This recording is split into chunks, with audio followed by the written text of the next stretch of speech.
She simply uttered those words as if delivering a sentence. I'm seeing someone else. And she walked out the door, leaving only emptiness behind. No screams, no tears, just silence ringing in my ears. And I was left standing there, as if struck by lightning, with a mug of coffee in my hands and the shards of my former life scattered in all directions. My name is Mark. I'm 37 years old. I live in a quiet, provincial town in Pennsylvania where time flows slowly. I work in an auto repair shop because cars are easier than people no matter how you look at it. Less lying, less hinting and understatement. Simple rules. If it's broken, you fix it and that's it. Lisa and I had been together for over 10 years, though that's only the beginning of the story. Married for 8. We met at a baseball game. She worked as an administrator at a dental clinic. She smiled a little too often, but that was part of her charm. I approached her because I liked the way she looked at the world, openly, honestly, without a hint of doubt.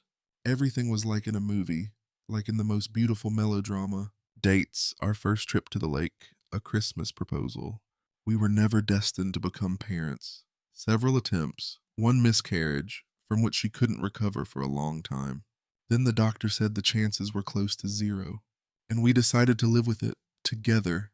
That was the whole point. Together, hand in hand, no matter what. Our life was modest, without excesses. A mortgage on the house like a heavy cross.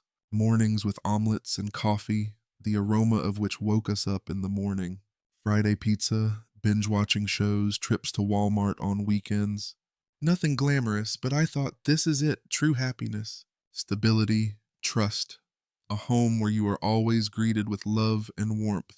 But, as you will find out later, everything changed in an instant. And that's when everything started to change.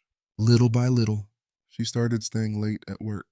She said, "We have a new shift system. I work until closing more often." Then the phone appeared, always in her hand, the screen turned away from me. If I asked, she snapped, "Are you starting again? Try working with patients all day. You'd be tired too." I believed her, because I didn't want to disbelieve her. It was easier to whisper she's tired than to admit she's slipping away. And then, after a few weeks, I felt it, the cold, not on her skin, but in her voice, as if ice had frozen her words. Short answers, like cut-off phrases. Intimacy, rare and mechanical, like a soulless dance of machines. Hugs, just an empty formality, a forced habit devoid of warmth. Smiles, intended only for a mysterious interlocutor on the other end of her phone, as if I was invisible in her life. I tried to talk, to reach her soul. "Lisa, you hardly talk to me. What's going on?" I asked with hope in my voice. She just sighed heavily, as if I was a burden. "Everything's fine. I just need some peace and quiet, that's all," she replied, avoiding eye contact. But, as you will find out later, everything collapsed in one fateful evening. I came home from work looking forward to comfort and peace. She was standing in the hallway with a bag in her hands, ready to flee. "Where are you going?" I asked in bewilderment. "I'm leaving," she said in a fateful voice. "What? Why?" My voice trembled with fear. "Because there's someone else," she confessed, as if delivering a death sentence. Just like that, coldly and impassively, as if she was saying, "I bought a different brand of milk," as if it was an ordinary piece of news. I froze, as if I had turned into an ice statue.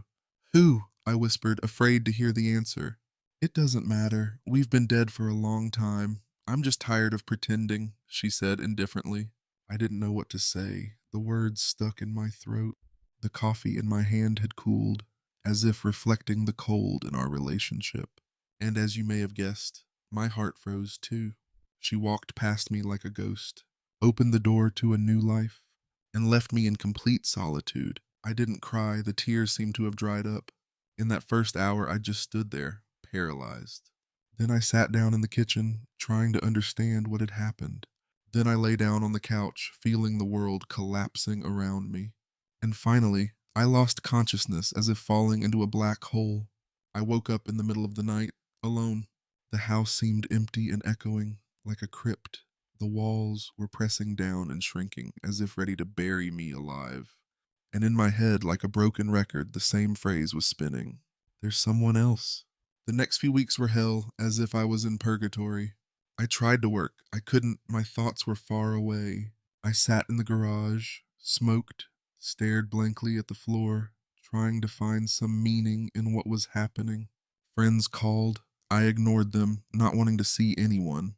My mom came. I pretended that I was fine, hiding my pain. I lied because I didn't even know what truth was anymore. Everything seemed like an illusion. Several times I checked Lisa's social media, hoping to find some clue. Private account. But the photos at the lake, in someone else's jacket, not mine.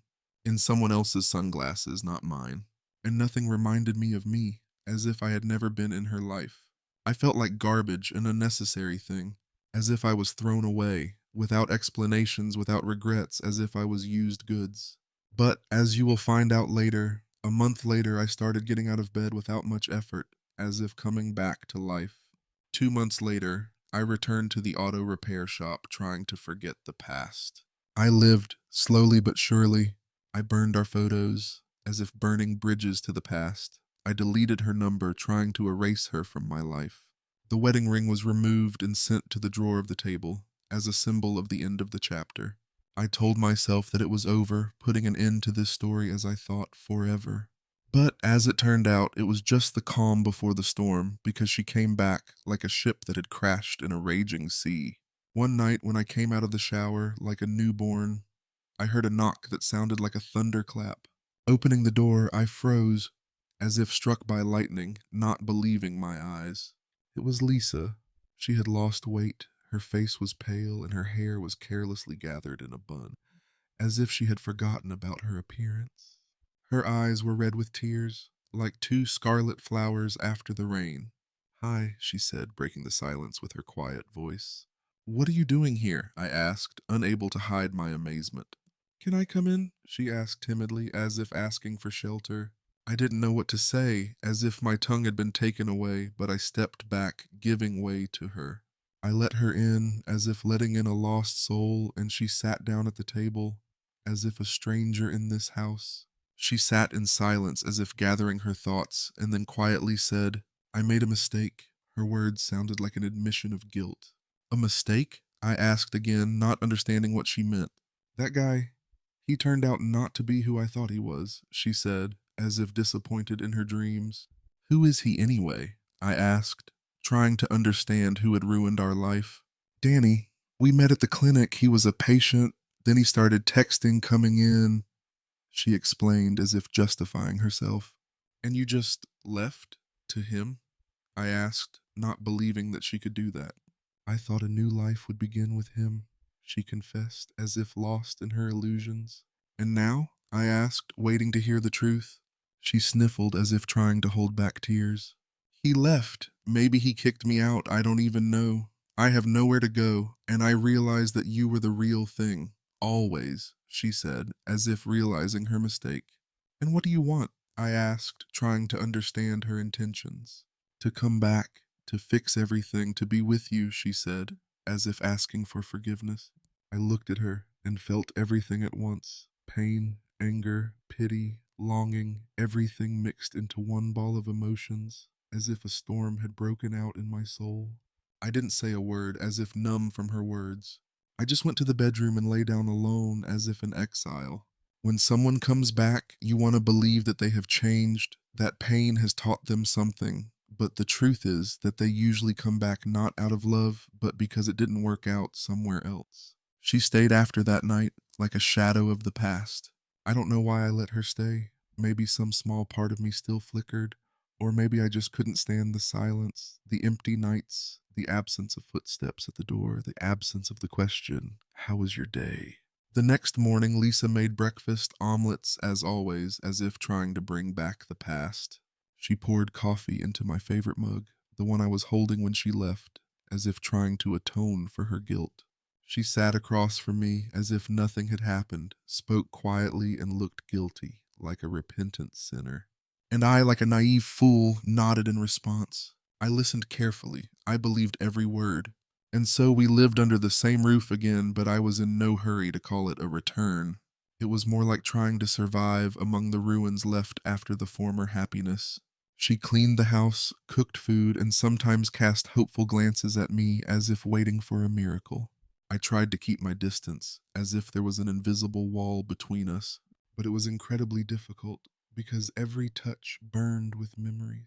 Every high sounded like an echo from our past, like a ghost of long gone days. But I tried my best because deep down there was a timid hope. I thought if she came back, then maybe she sincerely regrets what happened. Maybe she realized her mistake and realized what she had done. Maybe we have a chance to fix everything and build a new life on the wreckage of the old one. A whole month passed, like a slow river of time, carrying us to an unknown future. We went shopping together, choosing groceries and household goods. In the evenings, we watched TV shows, trying to find something in common that could bring us closer, and even once had dinner at the old diner that used to be our favorite place. People smiled at us, looking at our couple as if we were a happy family reunited after a long separation. But something stuck inside me like a splinter, not giving me peace, a voice of doubt that wouldn't let me sleep peacefully at night, whispering about betrayal and deceit. And then I began to notice strange things, fleeting details that added up to a disturbing picture. She said she was meeting her friend Jenny, but in her call list I saw an unfamiliar number. I didn't make a scene or sort things out, deciding to wait for the right moment. Then she came home late at night, explaining it by traffic jams. But I checked the road situation information and found no congestion. And then, finally, it happened.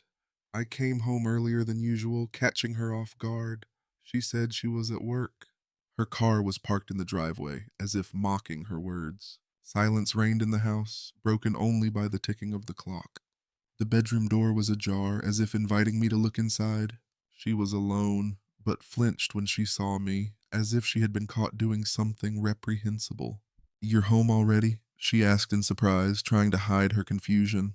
"The shift was canceled," I replied dryly, trying not to betray my suspicions. "I was going to take a nap," she muttered, avoiding my gaze.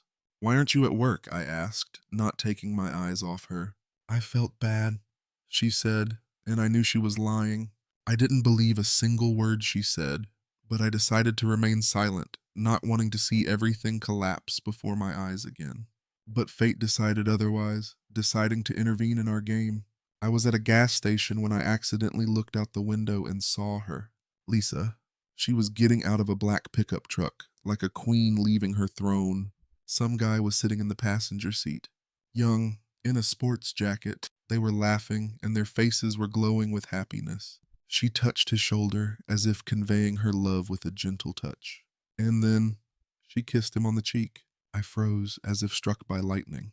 My heart was pounding in my chest, ready to burst out. My hands clenched into fists as if wanting to strike a blow. I recognized him. He once came to our house when Lisa was still with Danny. It was his brother. That night, I didn't say a word, as if I was numb with foreboding. I just watched, trying not to betray the storm of emotions that was building up inside. I checked the messages, as if looking for an answer to a painful question. An old tablet. She forgot to log out of her account, as if fate had orchestrated this moment. And there it was, the revelation, like a lightning strike. Text messages, each word like a knife in the heart. "You're different, not like him. I feel at peace with you," she wrote, as if trying to justify the unthinkable. "I'm only living with him until I sort out the housing issue," she confessed, as if I was just a temporary haven. "He doesn't suspect anything," she added, as if proud of her skill in deception. I reread these lines again and again, as if trying to find a mistake to prove that it wasn't true. My hands were shaking, like autumn leaves in the wind. My eyes were burning with tears that refused to fall, as if the accumulated pain was demanding an outlet. Rage was boiling inside like a volcano ready to erupt. I didn't close my eyes that night, like a guard protecting the borders of my destroyed world. I sat in the garage, inhaling the smell of engine oil and gasoline, as if trying to find solace in something material. I wondered, who am I to her? Just a hotel, a backup airfield in case of failure? She dumped me for one brother, as if I wasn't good enough, and then slept with another, as if it was some kind of sick game. The next morning I woke her up like an executioner announcing a sentence. "Get up, we need to talk," I said, trying to hide the tremor in my voice. She stirred, like a sleepy cat unaware of the danger. "What's wrong?" she asked with an innocent look. "Are you sleeping with Josh?" I blurted out, unable to contain my anger any longer. She froze like a statue suddenly aware of its nakedness. Silence, heavy, oppressive, like the harbinger of a storm. I'm asking, are you sleeping with the brother of the guy you dumped me for? I repeated with emphasis. Mark, she whispered, as if trying to buy time. Just say it, I demanded, not wanting to play these games anymore. Yes, she confessed, as if tearing this confession from her very soul. She sat on the edge of the bed, as if sentenced to death. Her eyes were downcast, as if she couldn't bear my gaze. How long? I asked, trying to maintain a semblance of calm. A few weeks, she replied, as if that changed anything. So you came back to me to what? I began, but couldn't finish the sentence. She started to cry, as if suddenly realizing the depth of her fall. I didn't know where else to go. I didn't want to hurt you, she sobbed, as if her tears could wash away all the dirt. Didn't want to hurt me? I asked sarcastically. And at the same time you lived with me, slept in my bed, cooked me food, while having an affair with another? I added, unable to contain my bitterness. She sobbed even harder, as if trying to drown her guilt in a flood of tears. I looked at her, and felt nothing, as if all feelings had burned to the ground. No pity, no sadness, no anger, only a huge all-consuming emptiness, as if a black hole had formed in my soul. I was devastated, squeezed to the last drop. I said, you have 3 hours, pack your things, disappear, I said, as if delivering the final verdict. Mark, please, she pleaded, as if hoping for a miracle. Enough, I don't care. You're just a stranger to me now, I cut off, not wanting to listen to her excuses anymore. But she tried to say something as if she still had arguments. I didn't let her finish. I left the room as if fleeing from the plague. I got into my truck as if into a rescue capsule. I drove as if escaping from an impending disaster. Not knowing where, just farther away, as if trying to escape from myself. One phrase echoed in my head like a curse. She cheated on me twice, with 2 brothers, as if mocking my naivety. And I let her in. Twice. Into my house as if opening the doors to betrayal. Into my heart as if offering a target for arrows. Into my life as if inviting a destructive force. And twice she spat in my face as if I was nothing. When someone betrays you once, it's like a shard of ice piercing your heart. The pain is unbearable, but you find the strength to survive it. But if the betrayal is repeated a second time, it's no longer just a wound, but a humiliation that makes you doubt your own worth. At that moment, you feel cheated and ridiculed. However, when you allow this person to return to your life, knowing full well what they are capable of, when you reopen the doors of your soul despite past experiences, it's no longer betrayal, but self-destruction. You consciously go to meet the pain, as if enchanted by a snake. I didn't come home until dawn.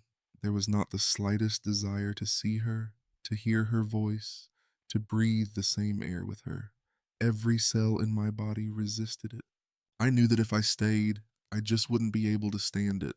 I could break down, say something unforgivable, or maybe even do something even more terrible. And I refused to become such a person, not for her sake. I didn't want anger and resentment to take over me. When I finally crossed the threshold of the house, her things were gone. Only emptiness remained, as if after a hurricane that had carried away all the most valuable things. There was a note on the kitchen table, just a few lines written in her hand. It seemed that every letter was soaked in sadness and remorse. Forgive me, I really tried. You are the best person I've ever known. I couldn't live up to you.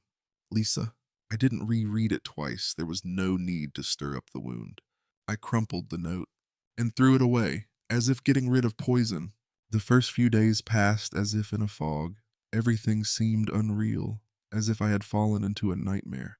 I couldn't believe it had happened again, that I was once again a backup option, a role that is played when there are no other actors, that I trusted again. Her eyes, her touches, her words. Every word seemed sincere, every look loving, and again I was betrayed. This time, for the sake of someone who was part of the original lie, a person who was initially involved in the deception. I buried myself in work. I took every shift. I slept in the garage, just so I wouldn't see this house, wouldn't think about her. I only listened to the hum of tools and the smell of gasoline, the only things that didn't lie. The world of mechanisms was simple and clear. The car is either broken or repaired. Everything is clear and precise. With people, everything is much more complicated. They smile and betray. They hug and think about someone else. They say, I love you, and already have a backup plan, as if preparing to retreat in advance. 2 weeks later, a mutual friend called, like a bolt from the blue.